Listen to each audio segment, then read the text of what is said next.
السلام علیکم ورحمۃ اللہ وبرکاتہ۔ سامعین، اس ویڈیو میں حضور اکرم صلی اللہ علیہ وسلم کے طائف کے سفر کا قصہ بیان کیا جائے گا۔ ویڈیو دیکھنے سے پہلے ہمارے اس چینل کو سبسکرائب کریں، ویڈیو اچھی لگے تو لائک اور شیئر کریں۔ آپ کے سبسکرائب کرنے سے ہمارا حوصلہ بلند ہوتا ہے اور ہماری حوصلہ افزائی ہوتی ہے۔ دوستو، دین کی خاطر نبی پاک صلی اللہ علیہ وسلم نے بہت سی مشقتیں جھیلی ہیں۔ حضور اقدس صلی اللہ علیہ وسلم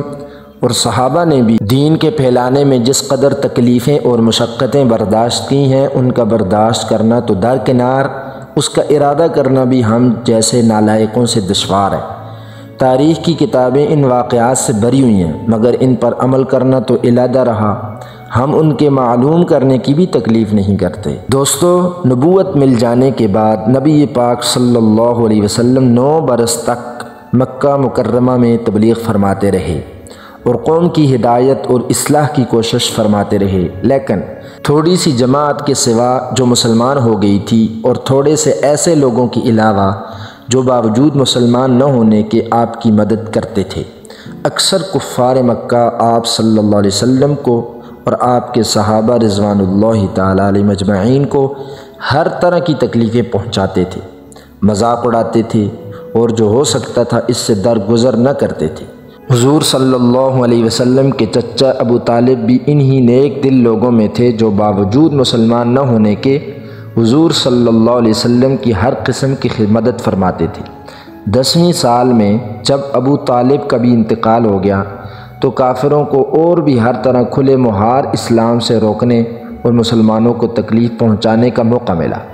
حضور اقدس صلی اللہ علیہ وسلم اس خیال سے طائف تشریف لے گئے کہ وہاں قبیلہ ثقیف کی بڑی جماعت ہے، اگر وہ قبیلہ مسلمان ہو جائے تو مسلمانوں کو ان تکلیفوں سے نجات ملے اور دین پھیلنے کی بنیاد بڑھ جائے۔ وہاں پہنچ کر قبیلہ کے 3 سرداروں سے جو بڑے درجے کے سمجھے جاتے تھے گفتگو فرمائی اور اللہ کے دین کی طرف بلایا اور اللہ کے رسول کی یعنی اپنی مدد کی طرف متوجہ کیا، مگر ان لوگوں نے بجائے اس کے کہ دین کی بات کو قبول کرتے یا کم سے کم عرب کی مشہور مہمان نوازی کے لحاظ سے ایک مہمان کی خاطر مدارت کرتے صاف جواب دے دیا اور نہایت بے رخی اور بد اخلاقی سے پیش آئے۔ ان لوگوں نے یہ بھی گوارا نہ کیا کہ آپ صلی اللہ علیہ وسلم یہاں قیام فرما لیں۔ جن لوگوں کو سردار سمجھ کر بات کی تھی کہ وہ شریف ہوں گے اور مہذب گفتگو کریں گے، ان میں سے ایک شخص بولا کہ اوہ،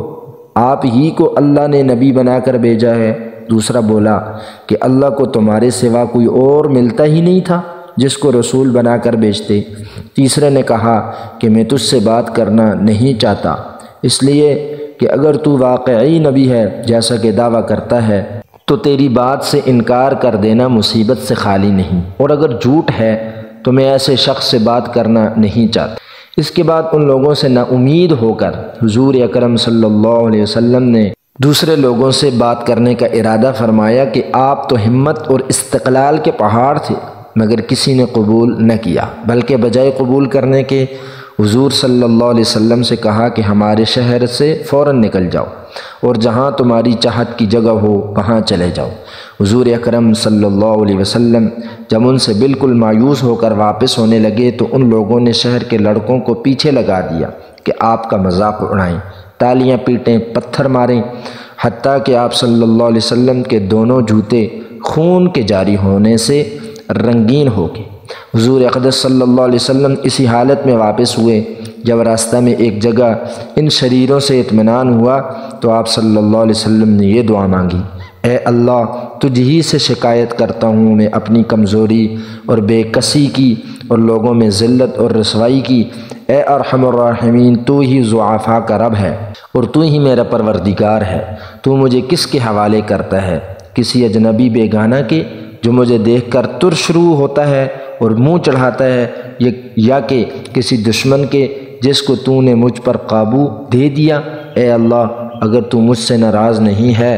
تو مجھے کسی کی بھی پرواہ نہیں، تیری حفاظت مجھے کافی ہے۔ میں تیرے چہرہ کے اس نور کے طفیل جس سے تمام اندھیریاں روشن ہو گئیں اور جس سے دنیا اور آخرت کے سارے کام درست ہو جاتے ہیں، اس بات سے پناہ مانگتا ہوں کہ مجھ پر تیرا غصہ ہو یا تو مجھ سے ناراض ہو۔ تیری ناراضگی کا اس وقت تک دور کرنا ضروری ہے جب تک تو راضی نہ ہو۔ نہ تیرے سوا کوئی طاقت ہے نہ قوت ہے۔ مالک الملک کی شان قہاری کو اس پر جوش آنا ہی تھا کہ حضرت جبریل امین علیہ السلام نے آ کر سلام کیا اور عرض کیا، اللہ تعالیٰ نے آپ کی قوم کی وہ گفتگو جو آپ سے ہوئی سنی اور ان کے جوابات سنے، اور ایک فرشتہ کو جس کے متعلق پہاڑوں کی خدمت ہے آپ کے پاس بھیجا ہے کہ آپ جو چاہیں اس کو حکم دیں۔ اس کے بعد اس فرشتہ نے سلام کیا اور عرض کیا، جو ارشاد ہو میں اس کی تعمیل کروں گا، اگر ارشاد ہو تو دونوں جانب کے پہاڑوں کو ملا دوں جس سے یہ سب درمیان میں کچل جائیں، یا جو سزا آپ تجویز فرمائیں۔ حضور صلی اللہ علیہ وسلم رحیم کریم ذات نے جواب دیا کہ میں اللہ سے اس کی امید رکھتا ہوں کہ اگر یہ مسلمان نہیں ہوئے تو ان کی اولادیں مسلمان ہو سکتی ہیں، جو اللہ کی پرستش کریں گی اور اسی کی عبادت کریں گی۔ یہ ہے اخلاق اس کریم ذات کے جس کے ہم نام لیوا ہیں کہ ہم ذرا سی تکلیف سے کسی کی معمولی سی گالی دینے سے ایسے بھڑک جاتے ہیں کہ پھر عمر بھر اس کا بدلہ نہیں اترتا، ظلم پر ظلم اس پر کرتے رہتے ہیں اور دعویٰ کرتے ہیں اپنے محمدی ہونے کا، نبی پاک صلی اللہ علیہ وسلم کے پیروکار ہونے کا۔ نبی پاک صلی اللہ علیہ وسلم اتنی سخت تکلیف اور مشقت اٹھانے کے باوجود نہ بد دعا فرماتے ہیں اور نہ ہی کوئی بدلہ لیتے ہیں۔